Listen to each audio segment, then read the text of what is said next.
Welcome back to the channel, everyone.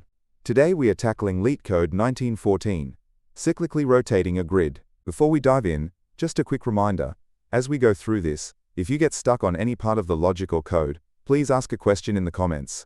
I read them all and I'm happy to help clear things up. Okay, here is the problem page. It looks a little bit complicated at first glance with all the colors and arrows, so let me explain it step by step. Put simply, we are given a two-dimensional grid of numbers, and we are given a number called k. Our job is to shift the numbers in the grid around k times. But we aren't just sliding rows or columns. We have to treat the grid like an onion. It is made up of concentric rings, or layers.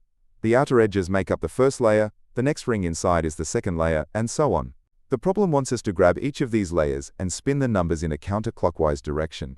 The left side moves down, the bottom moves right, the right side moves up, and the top moves left. Just a quick heads up, we'll walk through the logic using Python first, because it's super readable. If you prefer Java, C++, or JavaScript, don't worry, I will put the full code for those at the end of the video. Alright, so how do we actually code this? The easiest approach is to literally peel the grid apart. Trying to calculate two-dimensional coordinate changes for a spiral is a nightmare. Instead, we can extract one layer at a time and flatten it into a simple one-dimensional list. Imagine taking the corners of that layer and just pulling it straight. Once it is a flat line of numbers, shifting them around becomes incredibly easy. There is one catch though. What if k is a huge number, like 1,000,000? Rotating a list 1,000,000 times one by one would cause a timeout. But if a layer has 10 numbers in it, rotating it 10 times puts it right back where it started. So we can just find the remainder of k divided by the size of the layer to find our actual effective shifts. Here is the full Python solution provided by Leetcode.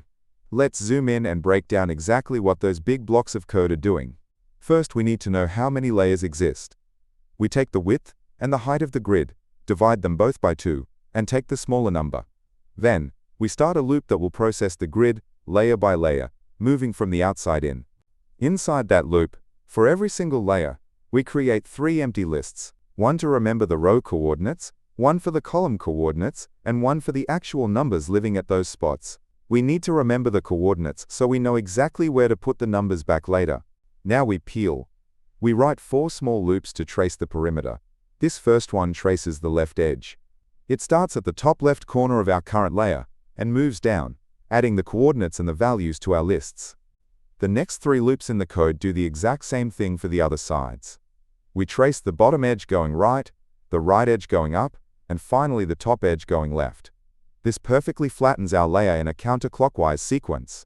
Once we have our flat list, we calculate our adjusted shift amount, which we are calling kk, using that modulo trick from earlier. Then, we just loop through our saved coordinates and place the correct shifted number back into the grid. Math for putting it back looks a little tricky. To figure out what number goes into the current spot, we look backwards in our flattened list by k-tuition, k-steps. We add the total length and use modulo again just to make sure our index wraps around perfectly and doesn't become a negative number. Let's visualize that. Let's say our extracted flat layer is 1, 4, 3, 2. And we only need to shift it by 1 step. If we are filling position 0, we look back 1 step which wraps around to the end of the list, grabbing the 2. For position 1, we look back 1 step to index 0, and grab the 1. We keep doing this, and the whole layer shifts perfectly inside the grid. You might wonder about edge cases. What if the grid is tiny, like a 2 by 2 square? Our loop limits handle the inner boundaries naturally. And as we discussed, massive values for k are instantly squashed down by the modulo operation, so it's always fast. Let's talk about efficiency. The time complexity is big O of m times n, where m and n are the dimensions of the grid, because we visit every single cell exactly once. The space complexity is big O of m plus n. This is because the largest layer we ever extract and store in our temporary lists is the outermost one.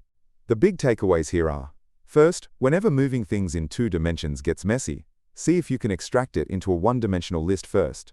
Second, anytime you deal with cycles, repeating patterns, or rotations, modulo math is your best friend.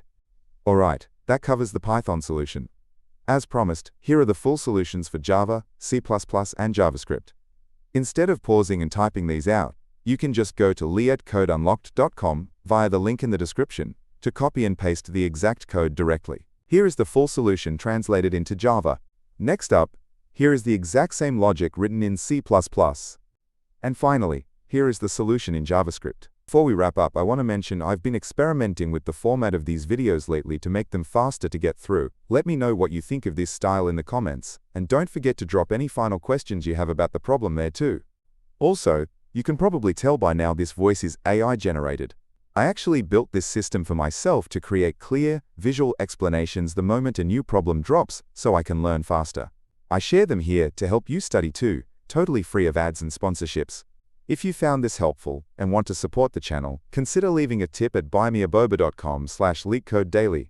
Please like, subscribe and turn on notifications so you can crush the daily challenge early. Keep coding, and I'll catch you in the next one.